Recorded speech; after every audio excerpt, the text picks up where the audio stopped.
और आगे हम बढ़ेंगे, बात करेंगे झारखंड सरकार के 11 कैबिनेट मंत्री अब आवास स्मार्ट सिटी परिसर की बड़े बड़े बंगले में रहेंगे। करीब 70 करोड़ की लागत से 11 बंगले बनाए जाएंगे और यह स्मार्ट सिटी के मास्टर प्लान में चिन्हित किया गया है। स्मार्ट सिटी की 10 एकड़ जमीन पर मंत्रियों के लिए बंगले बनेंगे और मंत्रियों के बंगले के निर्माण की स्वीकृति कैबिनेट ने दे दी है। वहीं राज्य के मंत्रियों के लिए बंगला बनाने के फैसले पर सियासत तेज हो गई है। एक और जहां जेएमएम और सहयोगी सरकार के इस फैसले को सही ठहरा रहे हैं, वहीं विपक्ष इसे मुद्दा बनाकर सरकार पर हमला बोल रहा है। जेएमएम और कांग्रेस ने कहा कि सरकार ने बिल्कुल सही कदम उठाया है। राज्य गठन के 20 सालों के बाद राज्य के मंत्रियों को भाड़े के मकान में रहना पड़ता था। ऐसे में सरकार ने उनके लिए बंगला बनाने का फैसला लेकर मंत्रियों को और सरकार को सम्मान देने की कोशिश की है। वहीं सत्ताधारी दल ने विपक्ष पर भी कटाक्ष किया और कहा कि ज्यादातर समय भाजपा का शासन रहा है, पर भाजपा के शासन के दौरान मंत्री और अधिकारी सरकारी पैसे से हाथी उड़ाया करते थे और विदेशों की सैर किया करते थे।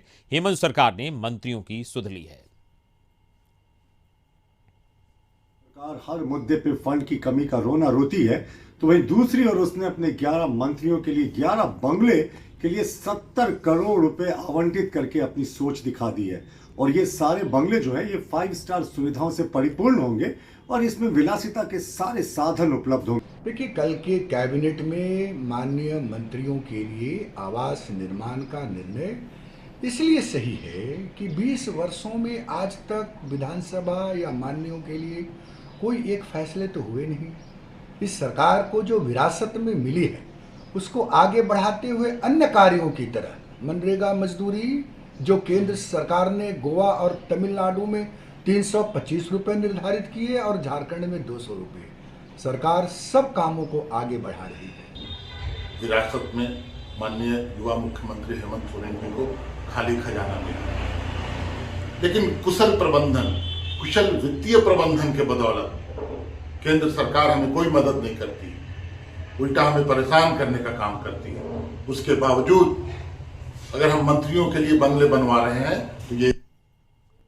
और इस वक्त सीधे हम चलेंगे रांची, जहां हमारी संवाददाता रुचि जुड़ गए हैं इस पूरे खबर पर। हम उनसे बातचीत करेंगे। रुचि, देखा जाए जिस तरीके से कैबिनेट का जो फैसला आया है उसके बाद आरोप प्रत्यारोप का दौर शुरू हो गया है और एक नया मुद्दा राजनीतिक सियासत को गरमा रहा है झारखंड में।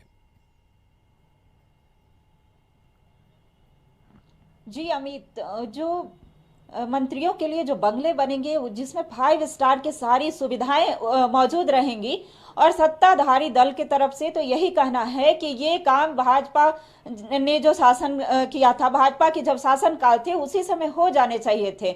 लेकिन ये जो काम है हेमंत सोरेन की सरकार अगर पूरा कर रही है तो उन्हें इसका स्वागत करना चाहिए और जितने भी सहयोगी दल हैं वो भी इसका स्वागत कर रहे हैं। लेकिन वहीं अगर बात करें विपक्ष की तो भाजपा इसे पूरी तरीके से फिजूल खर्ची बता रही है, क्योंकि हेमंत सोरेन लगातार उनका कहना रहा है कि केंद्र सरकार सौतेला व्यवहार कर रही है, केंद्र सरकार उन्हें पूरी तरह से मदद नहीं कर रही है या झारखंड में खजाने खाली है, उनके हिस्से के जो पैसे हैं वो नहीं मिल पा रहे हैं। तो केंद्र सरकार पर यह आरोप लगता रहा है, चूंकि भाजपा केंद्र में है इसलिए मदद नहीं करने का। और यहाँ जो भाजपा विपक्ष की पार्टी है तो बता रही है कि हेमंत सोरेन का जो कार्य करने का तरीका है वो सही नहीं है। इस कोरोना काल में अगर मंत्री के बंगले बनाने पर पैसे खर्च हो रहे हैं तो ये पूरी तरह से फिजूल खर्ची है। तो इस तरह से जो राजनीति है वो पूरी तरह गरमाया हुआ है। जी अमित, चलिए, इस पूरी बातचीत के लिए बहुत बहुत शुक्रिया आपका। इस वक्त रुचि रांची से हमारे संवाददाता बता रही थी कि इस तरीके से सियासत गर्म है और आरोप प्रत्यारोप का दौर भी शुरू हो गया है। जिस तरीके से जो सत्ता पक्ष के लोग हैं वो इसे जायज ठहरा रहे हैं, वहीं विपक्ष के लोग इसे फिजूल